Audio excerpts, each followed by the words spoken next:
제6장. 예수께서 거기를 떠나사 고향으로 가시니 제자들도 따르니라. 안식일이 되어 회당에서 가르치시니 많은 사람이 듣고 놀라 이르되, 이 사람이 어디서 이런 것을 얻었느냐? 이 사람이 받은 지혜와 그 손으로 이루어지는 이런 권능이 어찌 됨이냐? 이 사람이 마리아의 아들 목수가 아니냐?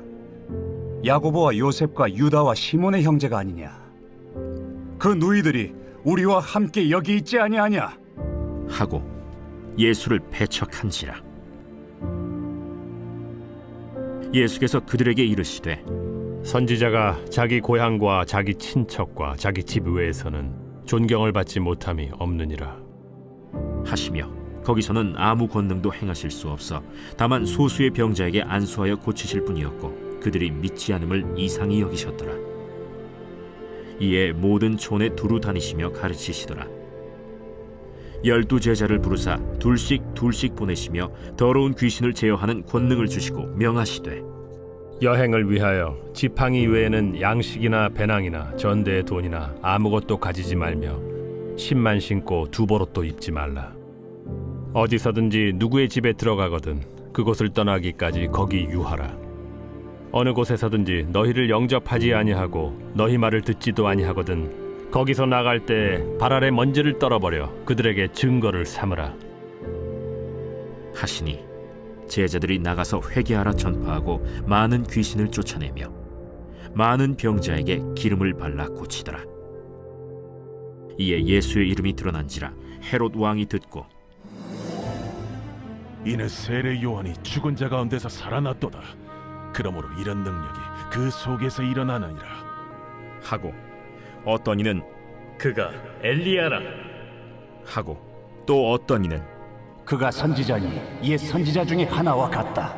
하되, 헤롯은 듣고 내가 목벤 요한 그가 살아났다. 전에 헤롯이 자기가 동생 빌립의 아내 헤로디아에게 장가든 고로 이 여자를 위하여 사람을 보내어 요한을 잡아 옥에 가두었으니 이는 요한이 헤롯에게 말하되 동생의 아내를 취한 것이 옳지 않다 하였음이라.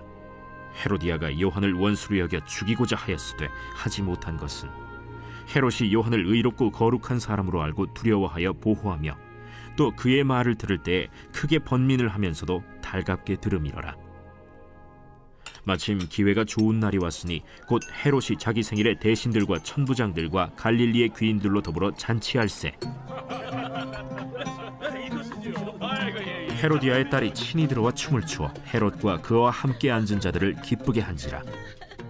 왕이 그 소녀에게 이르되, 무엇이든지 내가 원하는 것을 내게 구하라. 내가 주리라. 또 맹세하기를, 무엇이든지 내가 내게 구하면 내 나라의 절반까지라도 주리라. 그가 나가서 그 어머니에게 말하되, 내가 무엇을 구하리이까? 세례 요한의 머리를 구하라. 그가 곧 왕에게 급히 들어가 구하여 이르되, 세례 요한의 머리를 소반에 얹어 곧 내게 주기를 원하옵나이다. 왕이 심히 근심하나 자기가 맹세한 것과 그 앉은 자들로 인하여 그를 거절할 수 없는지라. 왕이 곧 시위병 하나를 보내어 요한의 머리를 가져오라 명하니 그 사람이 나가 옥에서 요한을 목베어 그 머리를 소반에 얹어다가 소녀에게 주니 소녀가 이것을 그 어머니에게 주니라. 요한의 제자들이 듣고 와서 시체를 가져다가 장사하니라.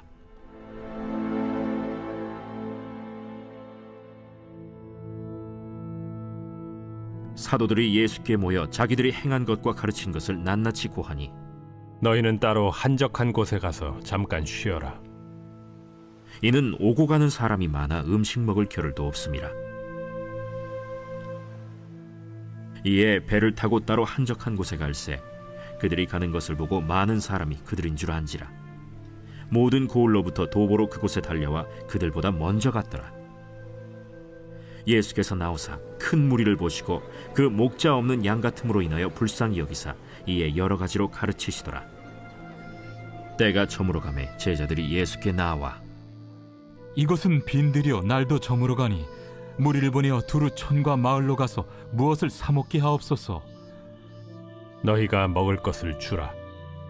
우리가 가서 200데나리온의 떡을 사다 먹이리까?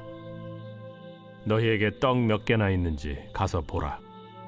떡 5개와 물고기 2마리가 있더이다. 하거늘 제자들에게 명하사 그 모든 사람으로 때를 지어 푸른 잔디 위에 앉게 하시니 때로 100명씩 또는 50명씩 앉은지라. 예수께서 떡 5개와 물고기 2마리를 가지사 하늘을 우러러 축사하시고 떡을 떼어 제자들에게 주어 사람들에게 나누어 주게 하시고 또 물고기 2마리도 모든 사람에게 나누심에 다 배불리 먹고 남은 떡 조각과 물고기를 12바구니에 차게 거두었으며 떡을 먹은 남자는 5,000명이었더라. 예수께서 즉시 제자들을 재촉하사 자기가 무리를 보내는 동안에 배 타고 앞서 건너편 벳세다로 가게 하시고 무리를 작별하신 후에 기도하러 산으로 가시니라. 저물매 배는 바다 가운데 있고 예수께서는 홀로 무태 계시다가 바람이 거스름으로 제자들이 힘겹게 노젓는 것을 보시고 밤 사경쯤에 바다 위로 걸어서 그들에게 오사 지나가려고 하시며 제자들이 그가 바다 위로 걸어오심을 보고 유령인가 하여 소리 지르니 그들이 다 예수를 보고 놀랍니다. 안심하라. 내니 두려워하지 말라. 하시고 배에 올라 그들에게 가시니 바람이 그치는지라. 제자들이 마음에 심히 놀라니 이는 그들이 그 떡 떼시던 일을 깨닫지 못하고 도리어 그 마음이 둔하여졌음이로라. 건너가 게네사렛 땅에 이르러 대고 배에서 내리니 사람들이 곧 예수신 줄을 알고 그 온 지방으로 달려 돌아다니며 예수께서 어디 계시다는 말을 듣는 대로 병든 자를 침상째로 메고 나오니 아무데나 예수께서 들어가시는 지방이나 도시나 마을에서 병자를 시장에 두고 예수께 그의 옷가에라도 손을 대게 하시기를 간구하니 손을 대는 자는 다 성함을 얻으니라. 오늘의 말씀 마가복음 6장의 말씀입니다. 오늘 본문의 말씀은 예수님의 갈릴리 사역의 마지막 부분입니다. 6장에서는 예수님께서 고향인 나사렛 사람으로부터 배척당하시는 말씀이 시작됩니다. 아마도 예수님은 갈릴리 사역을 마무리하시면서 고향인 나사렛에 들려서 잠시 휴식을 취하기도 하고 또 고향 사람들에게 복음을 전하기 위해 하셨던 것 같습니다. 그러나 나사렛 사람들은 예수님을 환영하기는커녕 도리어 예수님을 배척해버렸습니다. 이유는 그들이 예수님의 출신 배경을 잘 알고 있었기 때문에 예수님은 그들이 기다렸던 메시아일 리가 없다라고 생각한 것입니다. 근데 그들은 예수님의 가르침을 받아들이려 하지 않았고 그들은 스스로의 고만하고 어리석음 때문에 은혜의 문을 닫는 실수를 저질러버리고 말았습니다. 우리도 이들처럼 잘못된 고정관념 속에 사로잡혀서 스스로 교만해진다면 똑같은 실수를 저지를 수밖에 없습니다. 그렇기 때문에 우리는 언제나 겸손한 마음으로 말씀을 받아들이고 은혜를 사모하며 하나님께 나아가야만 합니다. 나사렛을 떠나서 예수님께서는 제자들을 둘씩 파송하시면서 전도의 대상과 전도할 메시지와 방법 등을 가르치셨습니다. 예수님께서 12제자를 임명하시면서 둘씩 파송하신 것은 먼저는 예수님 혼자 감당하기 어려운 복음 전파 사역의 짐을 그들과 나누기 위해서였고 또 다른 이유는 예수님께서 승천하신 이유를 대비하여서 그들을 온전한 복음 전도자가 되도록 훈련하시는 과정이기도 하였습니다. 여기서 끝이 아니라 또 다른 중요한 이유가 있습니다. 그것은 두 사람이 힘을 합할 때 한 사람보다 더 큰 힘을 발휘할 수 있기 때문입니다. 대부분의 일들은 혼자 할 때보다 여럿이 함께 할 때 효과가 높아집니다. 그것은 서로가 서로를 돌아보며 위로하고 또 용기를 주는 한편 혼자 할 수 없는 일도 둘이 힘을 합치면 충분히 감당해낼 수 있기 때문입니다. 이에 예수님은 복음 전파라는 중대하면서도 어려운 임무를 잘 감당하도록 전도자들을 파송할 때 둘씩 짝지어 보내신 것입니다. 우리는 믿음 생활을 할 때 반드시 믿음의 동력자가 있어야 합니다. 어느 청년이 이런 고백을 했습니다. 친구들과 만나 헤어지면 마음이 어렵다는 것입니다. 이유를 물어보니 친구들과 대화를 하다 보면 불평을 말하고 미래에 대한 두려움을 말하고 누군가를 비난하느랴 그 대화에는 은혜의 말은 하나도 없다라는 겁니다. 그 속에서 하나님의 은혜를 전하려고 하면 친구들은 들으려고 하지 않았고 오히려 자신이 이상한처럼 되어버린다는 겁니다. 자신이라도 하나님의 은혜를 나누려 한다면 친구들이 변하지 않을까라는 생각에 노력하고 있지만 스스로 지쳐버리게 된다라고 하였습니다. 그러다 보니 은혜를 나누는 사람들이 만남이 그립고 또 그런 만남이 끝나고 집으로 돌아갈 때는 가슴이 벅차오르고 은혜로 채워지는 것을 느끼게 된다는 겁니다. 여러분에게 하나님의 이야기를 할 수 있고 하나님께 더 가까이 가게 만드는 믿음의 동력자가 있으십니까? 서로에게 힘이 되어 함께 기도해주고 때로는 우리가 하나님을 잃어버리고 믿음이 식어버릴 때가 있을 때 그때 하나님과의 관계를 회복할 수 있게 해주는 그런 믿음의 동력자가 있으십니까? 우리는 이 청년처럼 은혜를 받고도 하나님 이야기를 나누고 그래 우리 말씀대로 살아보자 라고 결단할 친구가 곁에 없다면 말씀을 통해 은혜는 받았지만 결국 공허함만으로 끝나버리게 된다는 것입니다.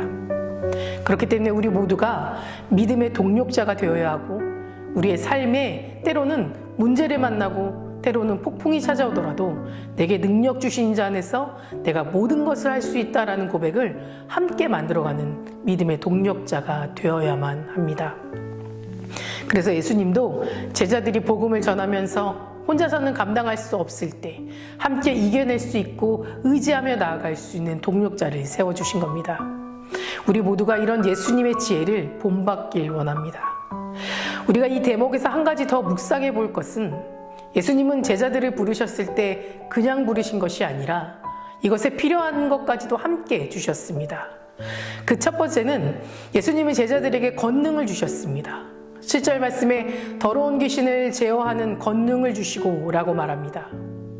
예수님이 제자들에게 권능을 주신 이유는 제자들이 전도하러 나아가 귀신을 쫓아내고 병자를 고치며 사람들의 필요를 채워주기 원했기 때문입니다. 예수님은 세상에 와 사람들의 병을 고쳐주시고 귀신을 내쫓았습니다. 이것은 하나님 나라가 예수님을 통해 이 세상에 임하였고 하나님의 사랑이 이 세상에 비추고 있음을 말해주는 겁니다. 그렇기 때문에 예수님의 제자들에게도 병자를 고치고 귀신을 내쫓는 권능을 주셨던 겁니다. 하나님 나라를 전하는 사람들은 반드시 예수님이 주시는 힘으로 일해야만 합니다. 하나님이 원하시는 것은 하나님의 사람들이 권능과 능력을 가진 사람이 되어서 어떤 어려운 상황에서도 이를 극복하고 하나님의 역사를 섬기며 하나님의 나라를 확장하는 것인 줄 믿습니다.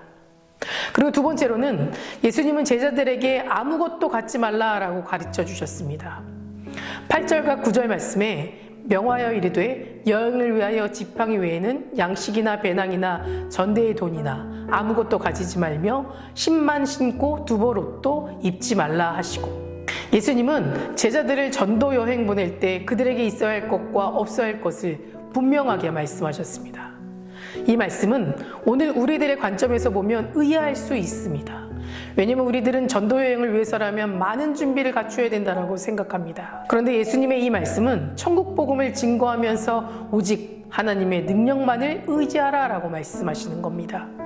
다시 말해서 예수님께서는 전도와 선교란 오직 하나님의 권능과 은혜로만 되는 것이지 인간의 그 어떤 수단이나 재주로 되는 것이 아니라는 것을 제자들로 하여금 깨우쳐 알게 하고자 하신 말씀인 겁니다. 사도 바울 역시 고린도 교회에 보내는 편지를 통해서 선교 여행에서 겪은 고난과 위험에 대해 전적으로 하나님만 의지하라 라고 말했습니다. 이처럼 하나님의 말씀을 증거하고 천국 복음을 증거하여 하나님 나라를 확장시키는 일은 인간이 수단이나 이 땅의 그 무엇을 가지고 이룰 수 있는 것이 아니라 오직 하나님께서 주시는 능력과 은혜로만 이루어진다는 사실을 기억하면서 이 땅을 살아가는 삶에서도 또 말씀을 증거하는 일에서도 전적으로 하나님을 의지하며 살아가기를 소망합니다. 마지막으로 예수님은 제자들에게 복음을 듣지 않으면 발바닥의 먼지를 떨어버리라 라고 하셨습니다. 10절 말씀에 또 이르시되 어디서든지 누구의 집에 들어가든지 그곳을 떠나기까지 거기 유하라 라고 되어 있습니다. 예수님께서는 제자들을 향해 어디서든지 네 집에 유하거든 이라고 말씀하셨습니다. 우리는 예수님의 이 말씀을 통해 중요한 사실 한 가지를 깨닫게 됩니다. 그것은 하나님은 우리의 필요한 모든 것을 다 아시고 미리 예비하신다는 것입니다. 이것은 제자들이 어디를 가든지 그들이 머물 집이 있다는 사실을 전제로 말하고 있는 겁니다. 다시 말해서 주님께서는 제자들이 어디를 가든지 그들이 머물 곳이 있음을 미리 내다보시고 말씀해 주시고 있는 겁니다. 우리는 이 땅에 살아가면서 미리 앞날의 일로 인해서 염려할 필요가 없습니다. 하나님께서는 언제나 우리보다 앞서 모든 것을 예비하시고 우리의 삶을 인도하시는 분이기 때문입니다. 하나님은 이스라엘 백성들을 광야에서 인도하실 때 언제나 그들보다 앞서서 행하시며 머물 곳도 나아갈 길도 찾으시고 인도하셨듯이 오늘날 역시 우리보다 앞서 행하시면서 우리의 필요한 모든 것을 예비해 주시는 분이십니다. 그러니 사랑하는 성도 여러분, 이 땅에서 무슨 일을 당하든 그리고 어떠한 상황에 처하든지 흔들리지 말고 언제나 하나님만 의지하시기 바랍니다. 그리하여 여러분의 삶 속에서 세심하게 모든 것을 배려하시고 준비하시는 하나님의 은혜를 날마다 체험하시고 복된 인생 되시기를 간절히 기도합니다. 다 같이 기도하시겠습니다. 오늘은 토요일입니다. 토요일의 공동기도 제목은 물질의 회복을 위해 함께 기도하겠습니다. 성도님들의 생업과 사업을 지켜달라고 기도해 주시고 물질로 어려움 당하지 않도록 또 모든 필요한 자원을 허락해 달라고 성교한 복된 가정 되게 해달라고 함께 기도해 주시기 바랍니다. 그리고 수험생을 위해서도 함께 기도하겠습니다. 수험생의 이름은 다음과 같습니다. 광민구, 구유진, 김성재, 김수민, 김시온, 김은혜, 류승철, 박도연, 서현우, 오채원, 이명섭, 이희도, 최민규입니다. 그리고 11월 7일 월요일부터 12일 토요일까지 가정회복과 자녀축복을 위한 특별 새벽 기도회를 합니다. 많이 참석하셔서 가정회복과 자녀들을 위해서 함께 합심하여 기도해 주시기 바랍니다. 사랑과 은혜가 충만하신 하나님 아버지, 오늘 하루도 나의 모든 것 주님께 맡기며 나아갑니다.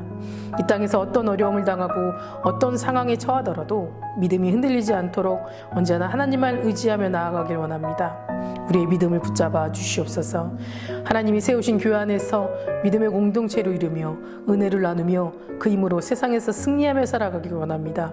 우리 모두가 하나님이 주신 은혜를 나누며 위로하는 삶으로 하나님을 전하는 귀한 전도자의 삶으로 살아가도록 인도하여 주시옵소서.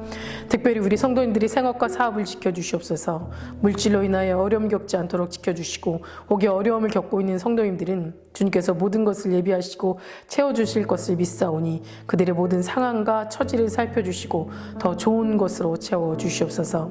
담임 목사님 먼저 은혜 충만하게 채워주실 줄 믿습니다. 선포되는 말씀을 통해 듣는 이의 심령이 변화되어 주님 안에 소망을 품고 세상의 귀한 빛과 소금 역할 감당할 수 있도록 인도하여 주시옵소서. 기도하며 준비하시는 모든 사역마다 주님께서 지켜주시옵소서.